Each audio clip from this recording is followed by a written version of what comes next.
Assalamualaikum warahmatullahi wabarakatuh. Sebelumnya, perkenalkan dulu, nama saya Muhammad Syahudin dari STIMIK Kimia Semarang. Di sini saya akan mempresentasikan materi tentang sistem operasi.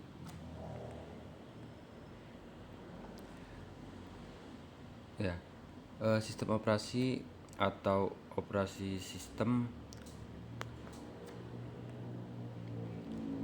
secara umum adalah suatu perangkat yang mengelola seluruh sumber daya yang terdapat pada sistem komputer dan menyediakan sekumpulan layanan ke pengguna sehingga memberikan kemudahan dan kenyamanan pengguna serta pemanfaatan sumber daya sistem komputer. Sistem operasi atau operasi sistem sebuah penghubung antara user pengguna komputer dengan hardware perangkat keras komputer. Sebelum ada operasi sistem, orang menggunakan sinyal analog dan sinyal digital. Di sini saya akan menjelaskan dulu perkembangan sistem operasi. Dari awalnya, generasi pertama pada tahun 1945 sampai 1955. Generasi pertama merupakan awal perkembangan sistem komputasi elektronik sebagai pengganti sistem komputasi mekanik. Hal itu disebabkan para pencipta sistem komputer menyadari bahwa kecepatan manusia untuk menghitung sangatlah terbatas.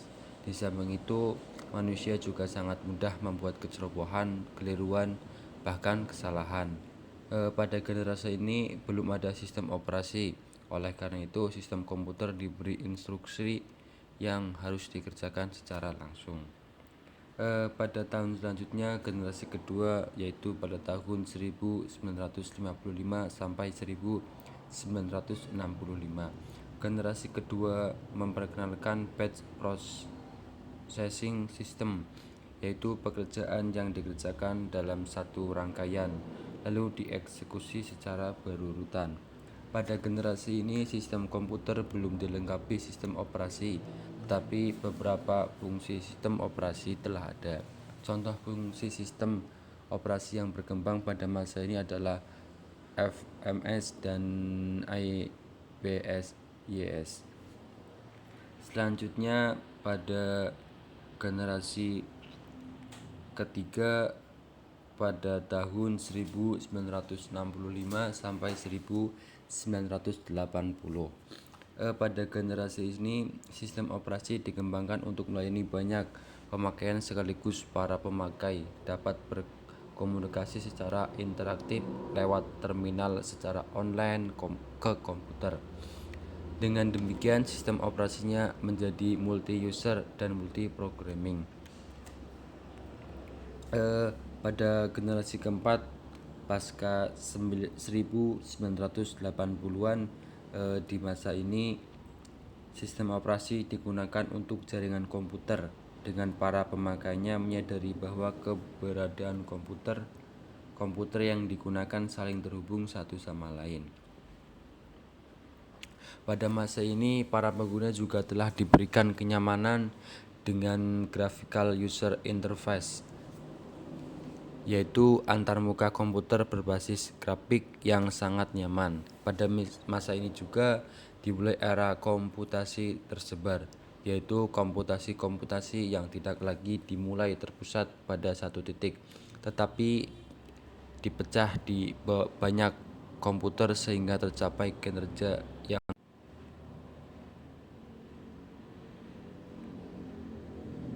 selanjutnya. Fungsi dan tujuan sistem operasi.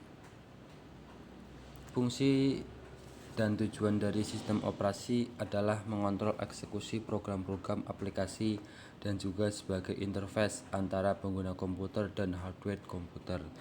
Sistem operasi sendiri bisa dikatakan kumpulan dari program-program yang dijadikan satu, tetapi user tetap bisa menggunakan sistem operasi secara layak dan nyaman.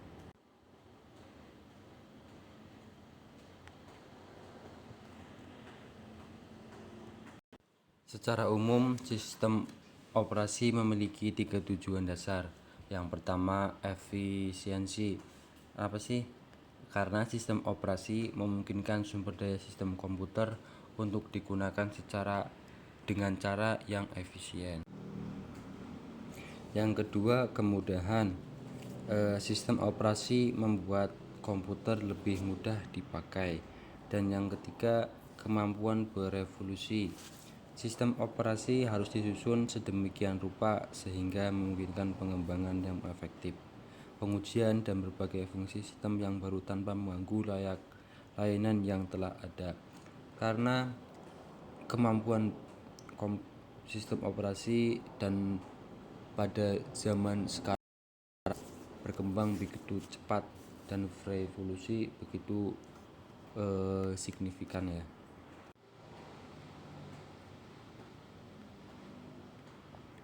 Jenis sistem operasi ya.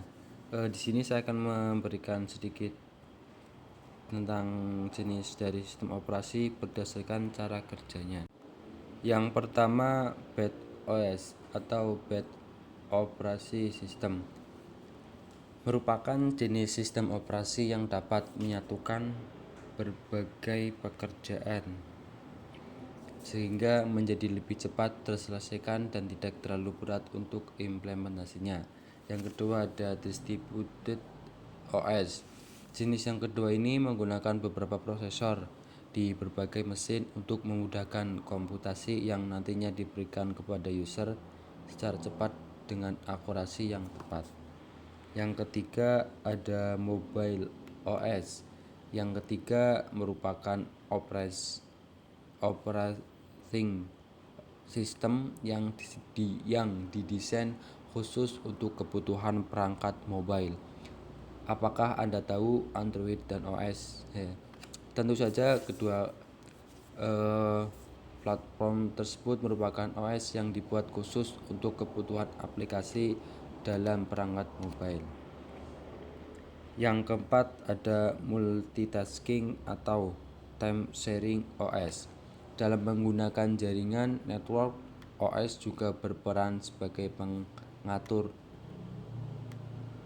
pengatur data, keamanan user, dan fungsi dari networking itu sendiri.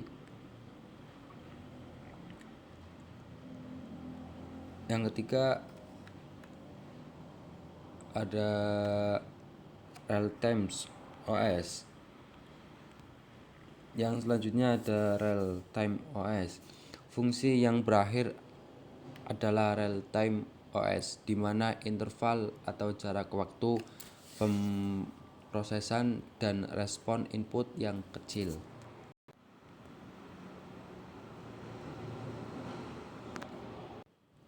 Selanjutnya, fungsi dasar sistem operasi menjembatani hubungan antara hardware dan program aplikasi yang dijalankan user, mengatur dan mengawasi penggunaan perangkat keras oleh user dan berbagai program aplikasi resource allocator sebagai program pengendali yang bertujuan untuk menghindari kekeliruan atau error dan pengguna komputer yang tidak perlu sebagai guardian yang menjaga komputer dari berbagai kemungkinan kerusakan.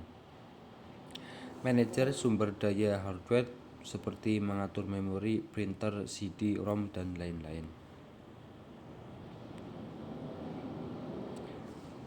Komponen utama sistem operasi. Kernel merupakan suatu software yang membentuk sistem dan memiliki tugas melayani bermacam-macam program aplikasi untuk mengakses hardware komputer secara aman dan terkendali.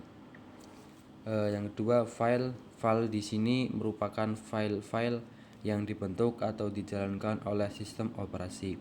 File juga di sini berarti sistem berkas dan file sistem yang dimiliki oleh sesuatu sistem operasi.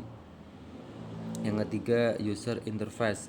Sebuah sistem operasi memiliki karakteristik interface yang memiliki interaksi antara user dengan komputer. Bentuk umum user interface yang ada adalah command line interface atau command line interpreter, graphical user interface. Terima kasih, ya itu sedikit yang bisa saya sampaikan, materi yang saya sampaikan. Semoga membantu dan bermanfaat. Eh, Terakhirnya saya mengucapkan terima kasih dan minta maaf bila ada kesalahan tutur kata yang kurang baik yang tadi saya sampaikan. Akhir kata, wassalamualaikum warahmatullahi wabarakatuh. Terima kasih.